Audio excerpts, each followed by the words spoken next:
1 Timothy chapter 4, verse 6, of course, is Paul's reminder to Timothy to continue to instruct the church in these things. If you instruct the brethren in these things, you will be a good minister of Jesus Christ, nourished in the words of faith and of the good doctrine which you have carefully followed. Consider that Paul is saying to Timothy, if you instruct the church in these things, and ultimately these things are basically verses 1 to 5 so far. Basically chapter 1, verse 1 to chapter 4, verse 5 so far. These things that were laid out, but more explicitly, these things that Paul is saying to Timothy that he needs to instruct the brethren in was the apostasy or defection, which was happening then, it's happening now. He said, be mindful of deception, seductive spirits, and then he talked about demonic doctrines. And he added to the demonic doctrines the forbidding of marriage, we talked about that last Sunday, and the abstaining from certain foods. In these things, instruct the brethren. I like the word instruct here. In Greek, it actually means the underlying pattern that is to be traced. Now, if you were like me when I was younger, I would enjoy putting a clear piece of paper or a computer piece of paper over something to trace it, to draw it. That's the idea here. The minister simply lays out before the church the underlying pattern, that which you are expected to trace with your life. Peter would write even more, listen to this, even more explicitly about Jesus himself. He said, for to this you are called, that you would be able to engage in suffering because Christ is the example. Wait, what? And the word example in the Greek,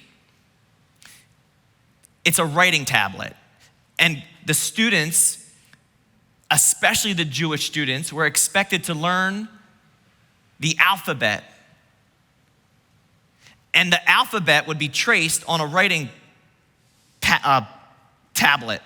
And they would trace, you ready? The letters alpha to omega. And the idea of Jesus being our example is that we trace his life from alpha to omega. That's why the scriptures are so important to know.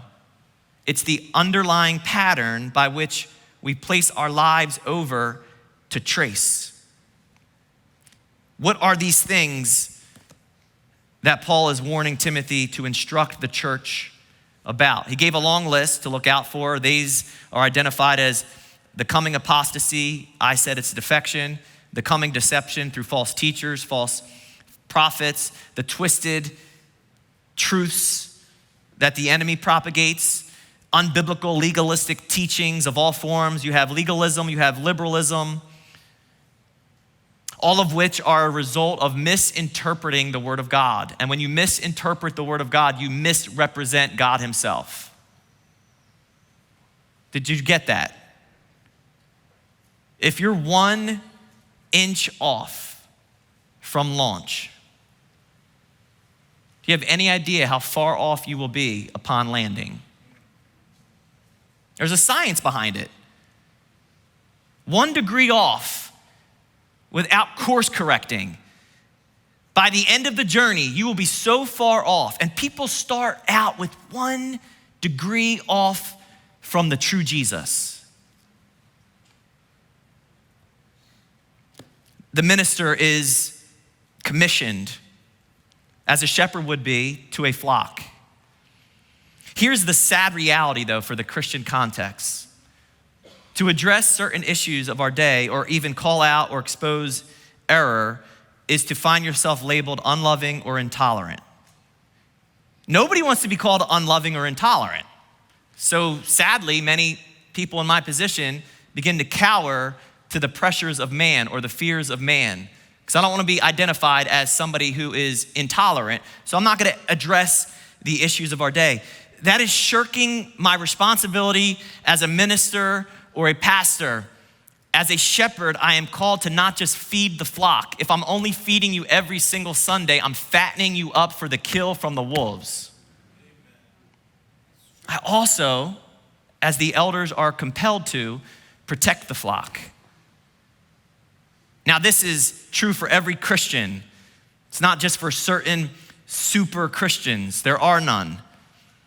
A great deal of the Apostle Paul's ministry was spent calling out false teaching, identifying false doctrine. You won't find a single letter that he wrote that he is not at some point identifying something that was attacking the church. He was spending most of his ministry correcting people. And a lot of times, the most loving thing one can do is bring correction and tell the truth. The word minister here, before we move on, is the word generally for deacon.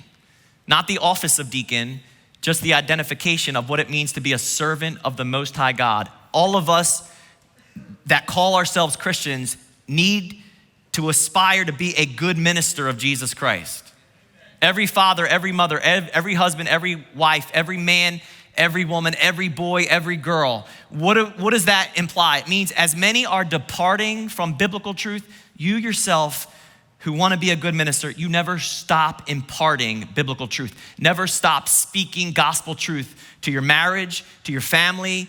Never allow the world or the lies of the culture to stop you from imparting biblical truth. Never stop discerning the lies. Never stop, as I said last Sunday, exorcising darkness. EXOR. Casting out and driving out darkness. At the same time, never stop exercising yourself unto godliness. EXER.